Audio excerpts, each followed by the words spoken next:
অব্যাহত ভারী বর্ষণ আর উজানের ঢলে বাড়ছে নদ নদীর পানি। হবিগঞ্জে কয়েকটি নদীর পানি প্রবাহিত হচ্ছে বিপদসীমার উপর দিয়ে।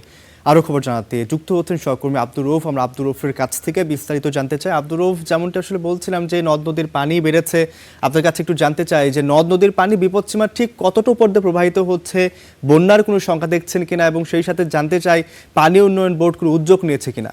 রৌফ, আপনি জানেন যে হবিগঞ্জের এই টানা বৃষ্টি এবং পাহাড়ি ঢলের কারণে হবিগঞ্জের যে নদ নদীগুলো রয়েছে প্রায় সবগুলো নদ নদীর পানি বিপদসীমার উপর দিয়ে প্রবাহিত হচ্ছে।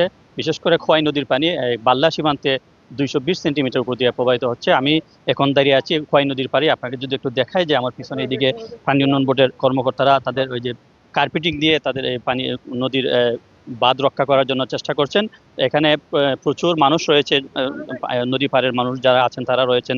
তারা আসলে খোয়াই নদীর যে বাঁধ ঝুঁকিপূর্ণ অবস্থায় আছে সেটি রক্ষা করার জন্য চেষ্টা করছেন।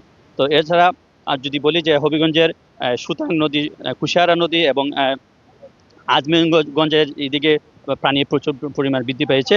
পানি উন্নয়ন বোর্ডের কর্তৃপক্ষ যেমনটি বলছেন যে তারা সব নদীর পানি বৃদ্ধি পেয়েছে এবং তারা চেষ্টা করছেন যে অনেক জায়গায় আসলে খোয়াই নদীর দিকে পানি ঝুঁকিপূর্ণ আছে।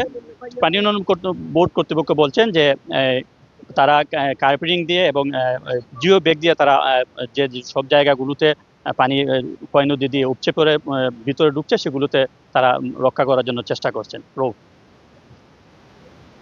অসংখ্য ধন্যবাদ আমাদের সঙ্গে যুক্ত হওয়ার জন্য।